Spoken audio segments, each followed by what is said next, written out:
Okay, so let's go over cosine law to solve triangles. Cosine law, again, is used for acute triangles or even right angle triangles. It'll solve all of them for both of these, right? So, and I guess we should write cosine law again. They usually, the way they show cosine law. Okay, so cosine law can be written out as like 3 different formulas, and then there's 3 different versions of those. It's like 6 things to memorize, right? If you look on your little book here, they kind of have them there. You can actually memorize just one. So what we're going to do is memorize just one of them. Here's a squared is equal to b squared plus c squared minus 2bc cos a. Okay? And like in our sine laws before, the uppercase is the angle, and these lowercase here all refer to sides. Okay? When solving for cosine law, if you remember it as the a's being on the outside, then specifically when you name a triangle, you need to name the a as the unknowns, okay? So for instance, like we talked about before, here's our little triangle and we want to name stuff. Well, let's say this is our x, this is our unknown. Then in order to use this specific formula, okay, because there are 3 different ones to memorize, if you want to use this specific one, just get used to naming the unknown as our side A, and then you only have to memorize one triangle. So in that case, this would be our angle A, this is angle or side A, and then B and C aren't as important. That could be B, or the other ones could be B, and this could be C, okay?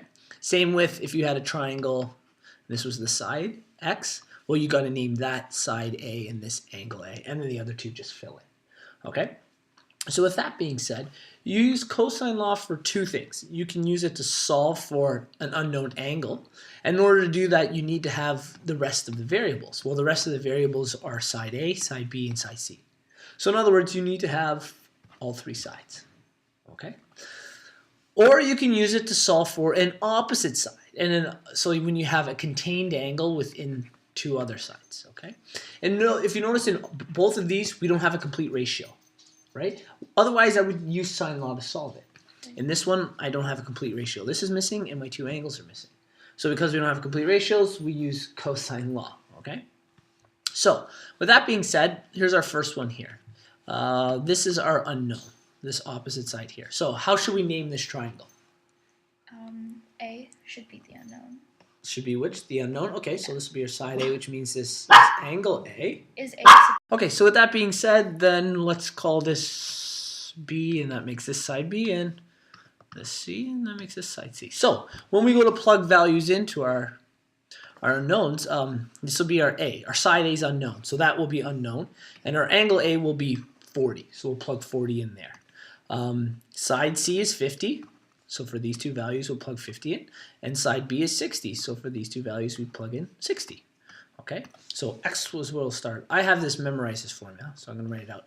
It's x squared is equal to b, so b's are 60.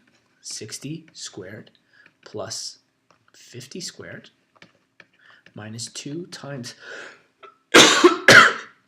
excuse me, 60 times 50 times cos, and our angle was 40.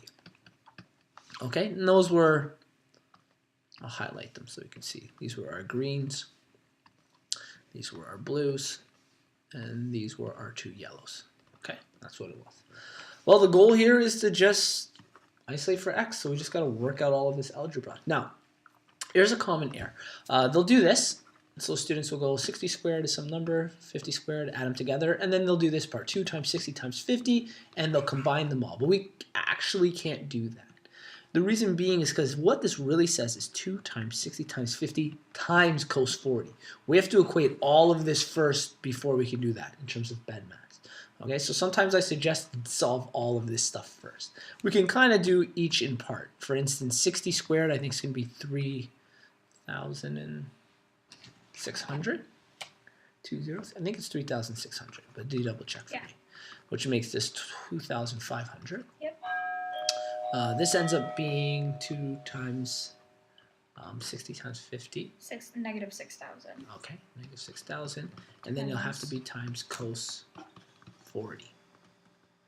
So negative 6,000 times cos 40. Negative 4,596.26. 4,000. Say that again. 4,596. Yeah. 0.27. 2727. 6, It doesn't really matter, okay? All of this being equal to x squared. Let's equate those. Okay. 600.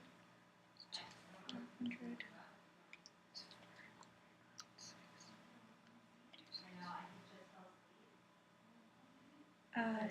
15,003 and 3. Sorry. 0.74. Great. Is all equal to x squared. Are we finished? Is that what the side length is? What else do we have to do? Oh, we have to square root it. Yeah, so I'll need to square root this side now. 1503.74 is 38.77. Good. So our side length here is 38.77, which makes sense because all the angles have to add up to 180. 40 is probably the smallest, and this is smaller than those two. Yeah. That makes sense. If we're solving for the angle, it's the same idea. We plug in for these values. We still have 5 minutes. We're going to finish this, okay? Yeah. This becomes our unknown. So there's a little more rearranging of the formula. So I'm going to kind of cut this off here. Okay, so here's our second one. 76, 40.3, and you know what? I think those are actually wrong numbers. Double check those, and I'm pretty sure those are impossible numbers. So we're going to use these ones instead. Okay. Same idea. I just got to name it first. So what is the most important one to name if I'm memorizing this specific formula? A. A. So what should we call A? What side length? 5. 5, which makes this the A. Unknown. Because that's the unknown. And then the B and C or whatever, right? So here's our C, let's call it, and here's our B. Good. So we got it. So let's plug it into our formula. Now, our side length is known. Okay? Our side length is actually 5. So it becomes 5 squared is equal to 8 squared plus 7 squared.